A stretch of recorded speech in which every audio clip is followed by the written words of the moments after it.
you're a god power. Get everything you ever wanted and live the life of your dreams. The Master's Course. Copyright 2010 by Richard Lee McKim Jr. All rights reserved. Let the quest for knowing begin.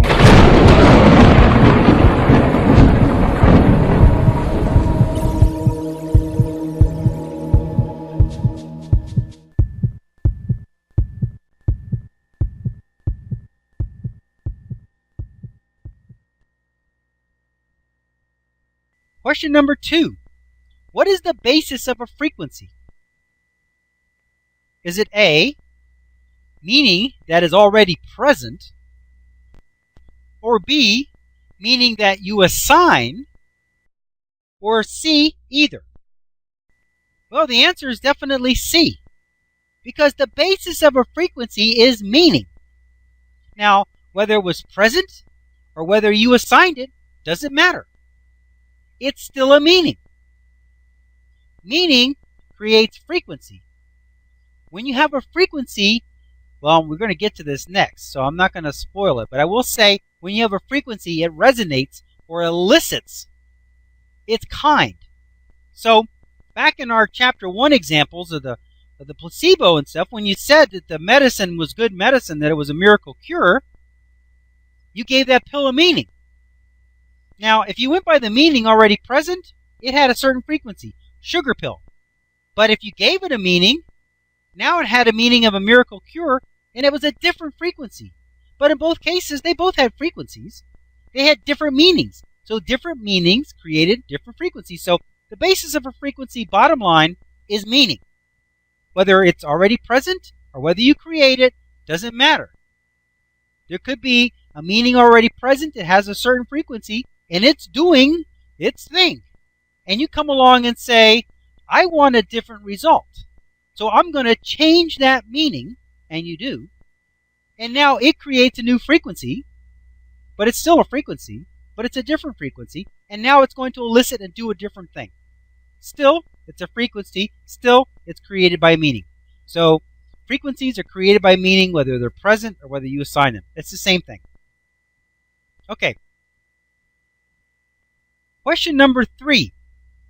Frequencies can be added together to form A, more complex frequencies, B, matter, C, the universe, or D, all.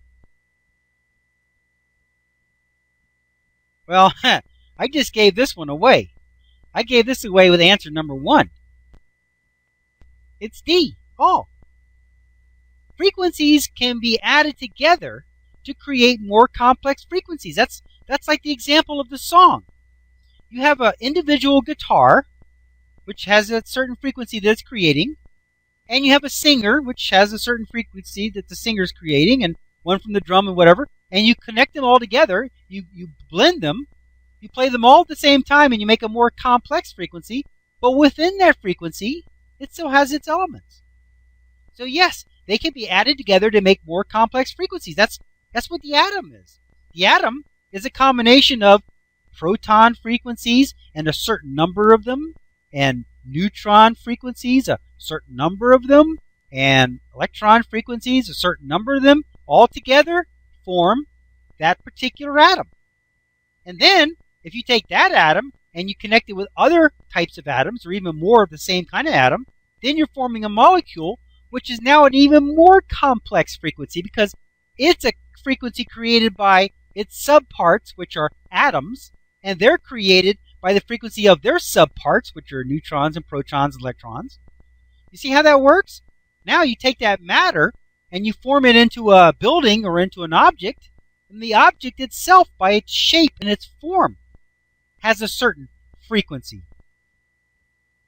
So yes, they can be added together to form more complex frequencies. Absolutely. Matter, I just covered that. You start from the beginning and you're forming electrons and protons and neutrons, forming atoms, forming molecules, yada, yada, yada. You formed matter. Okay. And C, the universe, I covered that in answer number 1. Every frequency, as it's added and more stuff is added in, Finally, you get the entire universe, which is a single frequency. The universe itself is like a song. It's one song, one verse, universe. One frequency is the entire universe. Okay. Question number 4. Frequencies form what into matter and circumstances? A. Energy. B. Stuff. C. Cornstarch. Or D. Rice. Well, frequencies form A. Energy. Frequencies form energy into matter and circumstances. They don't form stuff or cornstarch or rice.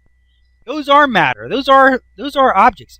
Those are formed by a frequency, but it forms the energy into the parts, the atoms, electrons, and what it needs to be to create the cornstarch, to create the rice, to create the stuff, to create matter, to create circumstances, to create the universe.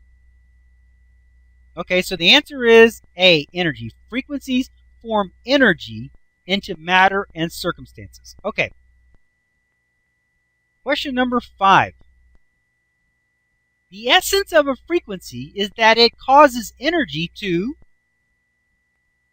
A, become circumstance, B, vibrate, C, create form, or D, all. Well, the answer is definitely D, all. The essence of a frequency is that it causes energy to form circumstance, become circumstance. Absolutely. Frequencies are the basis of circumstance. Meaning is the basis of frequency, and frequency is the basis of the circumstance. Meaning creates the circumstance. So frequency definitely creates circumstance, but it's meaning that creates frequency that creates circumstance.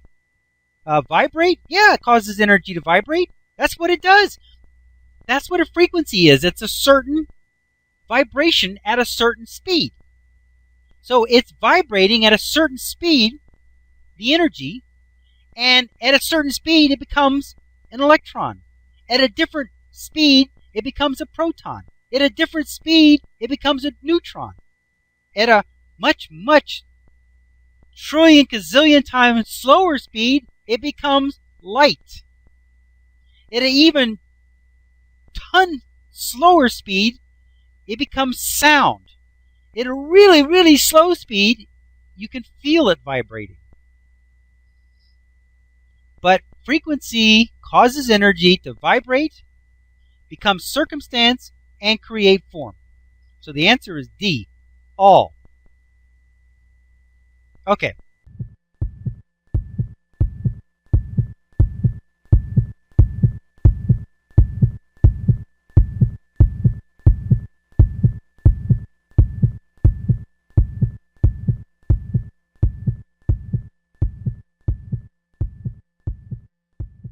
That was the end of chapter number 4. To continue, go to How to Use Your God Power, chapter number 5, the first segment, number 1. Let your quest for knowing continue.